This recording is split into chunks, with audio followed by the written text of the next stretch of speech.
హైవ్యూస్ CMR కాలేజీకి సంబంధించి మొన్న అక్కడ ఉన్నటువంటి పిల్లలు ఎవరైతే ఉన్నారో ఇంజనీరింగ్ స్టూడెంట్స్ వారంతా ధర్నా చేస్తున్నప్పుడు నేను ఇండైరెక్ట్గా ఒక మాట అనున్నాను. లేడీస్ హాస్టల్లో బాత్రూముల్లో ఈ సీసీటీవీలో స్పై కెమెరాలు పెట్టేంత సీన్ అయితే ఉండదు, కానీ అక్కడ చేతి గుర్తులు కనిపిస్తున్నాయి. ఆ లేడీస్ బాత్రూమ్ ఉన్నాయి, ఆ బాత్రూమ్కి వెంటిలేషన్ టైప్ ఉంటుంది. అక్కడ దాన్ని ఎలా చెప్పి ఏటవాలుగా స్లోప్ వేలో ఎగ్జాస్ట్ ఫ్యాన్స్ ఉండాల్సిన దగ్గర మిర్రర్స్ ఉన్నాయి, వాటి మీద చేతి గుర్తులు కనపడ్డాయి. దాంతో భయపడ్డారు అంతా. అలా 2-3 చోట్ల కనపడ్డాయి. ఇదే కారణమైంది. బట్ మ్యాక్సిమం ఉండకపోవచ్చు. సరే, విచారణ చేసిన తర్వాత మాట్లాడదామని నేను అనుకున్నాను. నందకిషోర్, గోవింద్ కుమార్ అనే ఇద్దరు ఆ పక్కన ఉన్నటువంటి మెస్లో పనిచేసేవారు. వాళ్ళు ఆ మెస్కి నియర్ బయ్యే ఈ లేడీస్ బాత్రూమ్స్ ఉండేసరికి వాటి మీదగా స్నానాలు చేసే అమ్మాయిలను చూద్దామని చెప్పేసి వాళ్ళు అనుకున్నారు. ఇద్దరు దొరికారు. ఇద్దరు కూడా నేరం ఒప్పుకున్నారు. రిమాండ్కి పంపారు. ఇప్పుడు ఆల్రెడీ పిల్లలు గతంలో కంప్లైంట్ ఇచ్చున్నారు. ఆ హాస్టల్ వార్డెన్ ఉన్నటువంటి ప్రీతి రెడ్డి ఆమె నోటుకు వచ్చినట్టు వాగింది. ఆమెను ఆల్రెడీ సస్పెండ్ చేశారు. ఆల్రెడీ ఆమె మీద ఇప్పుడు పోక్సో కేసు కూడా నమోదైంది, protection of children from sexual offences. College యాజమాన్యం మీద, వార్డెన్ మీద, ఈ మెస్ సంస్థ ఇన్ఛార్జ్ ఎవరైతున్నారు వాళ్ళు ఇప్పుడు వీళ్ళు. సో అందరి మీద ఇప్పుడు కేసులు నమోదైంది. దొరికిన వాళ్ళు ఇద్దరు. వాళ్ళు మొబైల్లో ఏది రికార్డ్ చేయాల, డైరెక్ట్గా చూడటానికి ట్రై చేశారు. అలా పిల్లలకు కనపడేసరికి భయపడ్డారు, అరిచారు.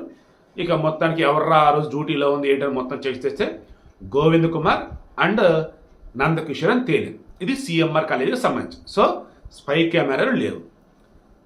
సేమ్ మన గుడ్లవల్లేరు కాలేజీకి సంబంధించిన కూడా ఇట్లాగే ఒక అమ్మాయికి సంబంధించి వేరే ఒక అబ్బాయితో రిలేషన్లో ఉండి వీడియో కాల్స్, న్యూడ్ కాల్స్ అవి మాట్లాడుకున్న మూమెంట్లో అవి ఎలాగో బయటకు వస్తే ఇక నన్ను అంతా బ్లేమ్ చేస్తున్నట్టుగా మిగతా అందరూ కూడా తీసినట్టుగా ఆమె చెప్పింది. అక్కడ కావాలని చేసింది. ఇక్కడ పాపం ఈ అమ్మాయిలేమో భయం, ఎందుకంటే చేతి గుర్తులు అవన్నీ కూడా అద్దాల మీద ఉన్నాయి కాబట్టి. సో సిఎంఆర్ది క్లియర్, గుడ్లవల్లేరు క్లియర్. ఇక ఇప్పుడు మహబూబ్ నగర్ పాలిటెక్నిక్ కాలేజ్ మన శనివారం వచ్చేసి బ్యాక్లాగ్స్ ఉంటే రాయటానికి ఒక కుర్రాడు వచ్చాడు, పేరు సిద్ధార్థ్. ఏకంగా అతని ఫోన్ వచ్చేసి ఆడవాళ్ళ బాత్రూమ్ ఉన్నాయి కదా, ఆ బాత్రూంలో కెమెరా రికార్డింగ్ మోడ్లో పెట్టి మొబైల్ అక్కడ పెట్టారు. ఆ ఫోన్ సిద్ధార్థది. యాక్చువల్గా అతనిది ఇమేజ్ కూడా అంతా ఇచ్చారు. బట్ నాకు ఎందుకు మనసు అప్పలేదు, ఇవ్వబోద్దు కాదు. ఎందుకంటే ఎగ్జామ్ అయిపోయిన తర్వాత అతను వెళ్ళి నా ఫోన్ పోయిందని ప్రిన్సిపల్ కంప్లైంట్ ఇచ్చాడు. బట్ అక్కడ ఉన్నటువంటి ఫోన్ ఎవరిదంటే ఇతందే. దానిలో ఏటీఎం కార్డు కూడా ఉన్నాయట వెనకాల. కొంతమంది మొబైల్ వెనక బ్యాక్ కేసులు అన్ని దాచిపెడతారు, డబ్బులు, కార్డులు. సో అది ఇతనే తేలింది. ఇప్పుడు ఇతను ఎందుకు బుక్ చేశారు, ఇతని మీద కేసు ఎందుకు నమోదు ఏంటంటే కాలేజీకి వెళ్ళాడు, ఎగ్జామ్ రాశాడు, వెళ్ళి కంప్లైంట్ ఇచ్చాడు. ఏమని, నా ఫోన్ పోయింది సార్ అని ప్రిన్సిపల్ కంప్లైంట్ ఇచ్చాడు. బట్ ఇప్పుడు అతను ఎందుకు అదుపులోకి తీసుకున్నారు? అక్కడ మొబైల్ ఆన్ అయి ఉంది, కెమెరా ఆన్లో ఉంది. ఆడపిల్లల బాత్రూమ్స్ ఎక్కడైతే ఉన్నాయో అక్కడ దొరికింది. ఇతనికి తెలియకుండా, పాస్వర్డ్ లేకుండా దాన్ని ఎవరు ఓపెన్ చేస్తారు? ఆబ్వియస్లీ ఇతనే కదా చేసి ఉండాలి అన్న దానిలో మెయిన్ ఇతను పట్టుకున్నారు. ఒకవేళ ఇతను తెలిసిన ఎవరైనా చేసి ఉండొచ్చేమో ఇతను ఇరికిద్దామని తెలియాలి. ఫోన్లో అయితే ఎటువంటి వీడియోలు లేవు. ఒకవేళ ఏమైనా ఉన్నాయేమో అని చెప్పేసి బ్యాకప్ తీస్తున్నారు. అండ్ సిఎంఆర్ కాలేజీలో కూడా ఎక్కడ కూడా ఎటువంటి వీడియోలు అయితే ఏమీ లేవు. సో వీడియో క్లోజ్ చేస్తున్నా. దయచేసి స్కూళ్ళు కానీ కాలేజీలు కానీ లేడీస్ బాత్రూంలో ఉన్నటువంటి చోట డైలీ మార్నింగ్ ఆర్ ఈవినింగ్ దయచేసి ఒక్కసారన్నా లేడీస్ సెక్యూరిటీ వాళ్ళే ఒకసారి చెక్ చేయండి.